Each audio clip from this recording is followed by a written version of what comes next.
Can you retire on $1 million with inflation as high as it's been over the last year? We've been getting this question quite a bit. I'm Marc Sabourin from TransCanada Wealth Management. Let's dig into it. All right, so let's jump right into it. So for today, we're going to be using examples. We got Richard and Sharon Smith. They are both retired, and they each currently have $400,000 in their RIFs and $100,000 in their TFSA. So they have $500,000 each, and they also own their own home, which is valued at $450,000. So today, the retirement savings are valued at $1 million, and their total net worth, including their home, is just over $1.4 million.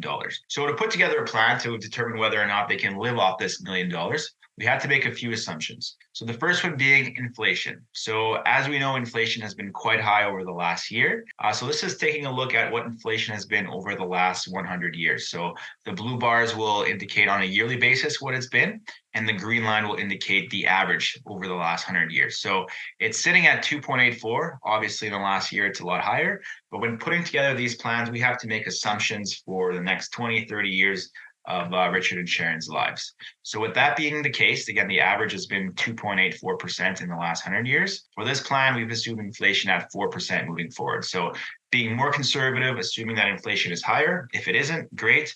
But just in case. The second thing to look at is their home growth. So again, just being more conservative, homes have risen by significantly more than inflation over the last number of years. But again, we're just looking at this moving forward. Let's just assume that home growth continues to rise at the same rate as inflation. And then finally, Richard and Sharon also have investments. Throughout their whole lives, they've been what's considered balanced investors. So let's just say that 1 is being very low risk and 10 is being high risk.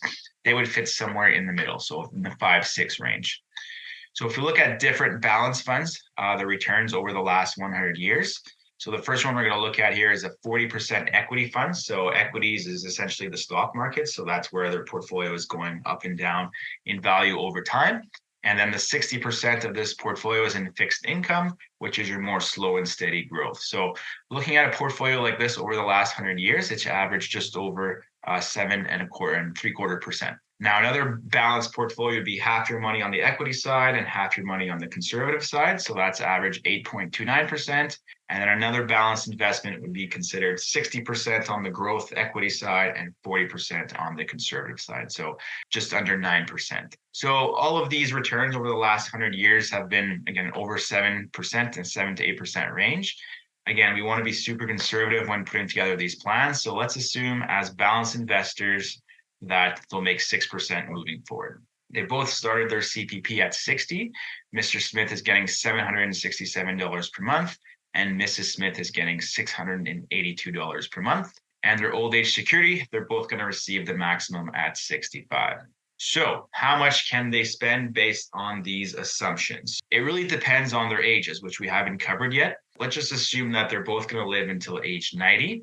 If they're 60 years old today, they'll be able to spend $5,300 per month. Now, in reality, this $5,300 will rise every year because we have inflation factored in. This is just using today's dollars. So they can spend $5,300 a month from 60 until age 90. And at that point, their net worth or their assets that are remaining would just be their home. So if they spent their entire investments, their home that's worth $450,000 today is worth just over $1.5 million at 90. Now, if they're 63 today, they can spend more. They can spend $5,800 per month because they're that much closer to age 90.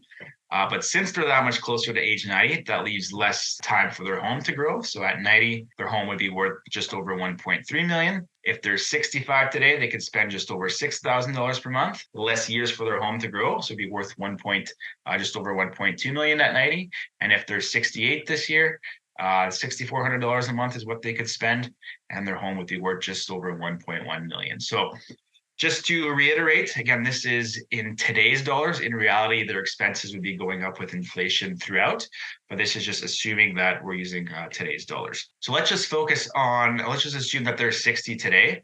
What ends up happening for most retirees is they don't just spend the same amount throughout their retirement.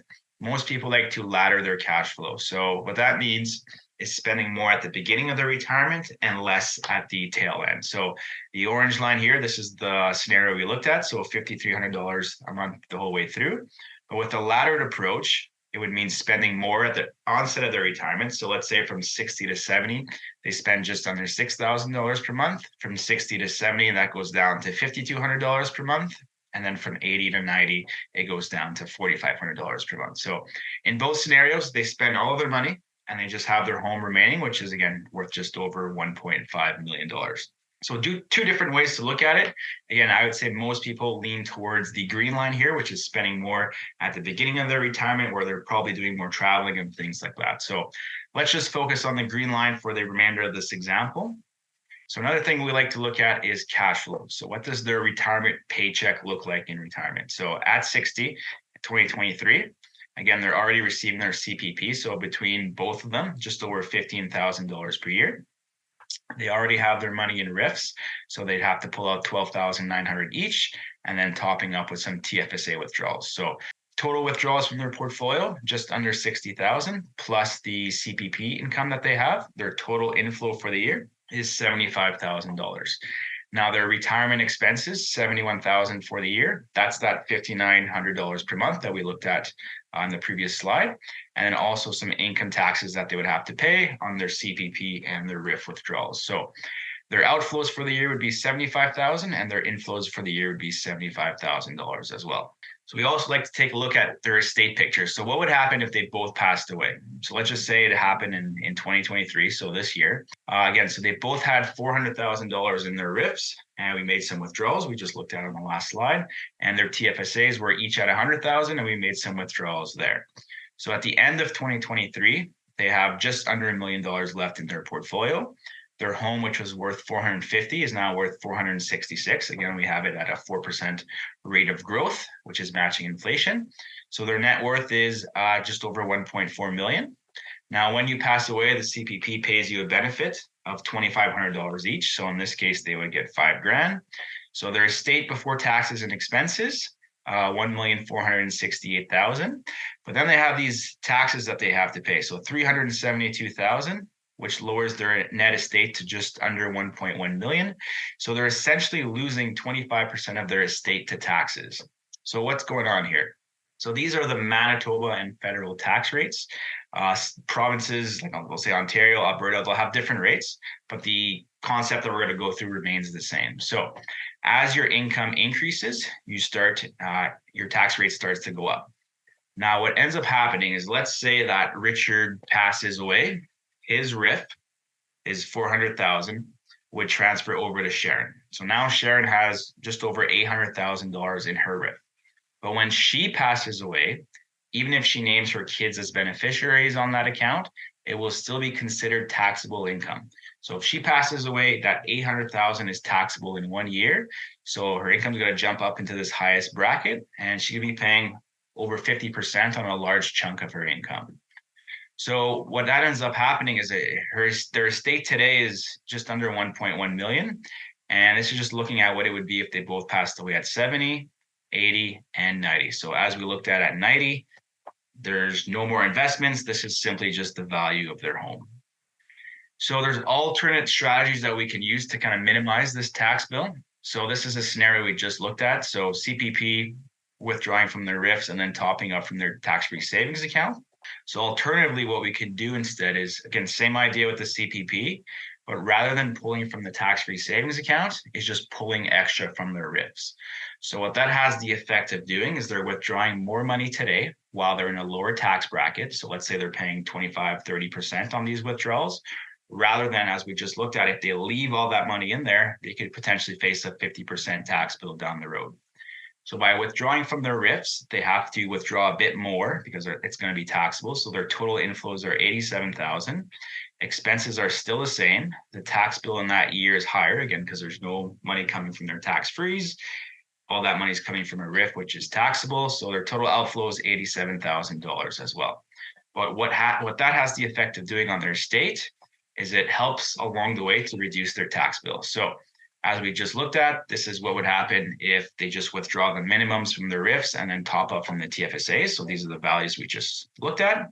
And then scenario 2 is just withdrawing from their RRSPs until it's depleted and then using their tax-free savings account to fund their retirement. So if they both passed away this year, no change, because again, everything would be taxable. It doesn't matter what they did throughout the year. If they both passed away at 70, they would be $99,000 in the green. So they'd save essentially $100,000 by implementing this scenario. At 80, they would save $83,000 by implementing a withdrawal strategy like this. And at 90, again, they're out of money. So same as the initial scenario, all they're left with is the house. So there's no savings there. So as far as today and at 90, they end up in the same place. But if something happens to both of them along the way, they'll be able to save some money for their estate, which would mean less money for the CRA and more money for their kids, which they'd be happy about. So these scenarios we looked at of keeping the house the whole way through retirement. Let's just say that you wanted to sell the house and leave nothing to the kids, or if you have no kids. So in this scenario, what that would look like is $6,400 per month, let's say from 60 to 80. And at that point, you'd be out of money and we'd be forced to sell the home. And then your expenses would go down to $6,200 all the way up to age 90. But let's not forget that once you sell your home, you need a place to live. So within this $6,200, you'd have to incorporate, a rent payment in there. So let's say rent is $2,000 per month. Well, then you'd only have $4,200 a month in free cash flow. So just another way to look at it if you're not intent on keeping your house, or if you don't own your own home today. So yeah, this is a good way to take a look at if whether or not retiring on $1 million is enough. Now, is it enough? Again, it depends on these assumptions. If the numbers that you're using are slightly different, then it's going to throw off all these calculations. So to answer that question, well, it depends, right? It can you sustain the lifestyle that you want to sustain based on these types of cash flows? And only you can really answer that. So I hope you enjoyed today's video. Hit that subscribe button and we'll see you next time. Take care.